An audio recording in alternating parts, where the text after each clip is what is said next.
چمن اور دیگر علاقوں میں غیر اعلانیہ لوڈ شیڈنگ کی وجہ سے عوام کو سخت مشکلات کا سامنا ہے۔ چمن، شہر اور دیگر علاقوں میں بجلی کی غیر اعلانیہ اور طویل لوڈ شیڈنگ نے عوام کی جینا آرام کر دی گئی۔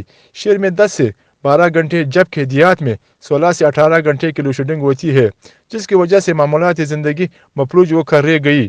شہر میں لوڈ شیڈنگ کی وجہ سے اسپتالوں میں مریضوں کی آپریشن نہیں ہوتی ہے، مسجدوں میں وضو کے لیے پانی دستیاب نہیں۔ تبدیلی سرکار نے پورے ملک میں لوڈ شیڈنگ ختم کرنے کے دعوے کر رہے ہیں، لیکن چمن اور دیگر علاقوں میں بجلی کی طویل لوڈ شیڈنگ کی سلسلہ جاری ہے۔ لوڈ شیڈنگ کی وجہ سے ٹینکر مافیا کی چاندنی ہو گئی۔ فی ٹینکر 1500 سے لے کر 2000 روپے میں ملتی ہے۔ عوام نے حکومت سے مطالبہ کیا کہ چمن میں پوری طور پر لوڈ شیڈنگ کا خاتمہ کرے۔ کیمرہ ٹیم کے ساتھ ظفار چکزئی، DNN نیوز، چمن۔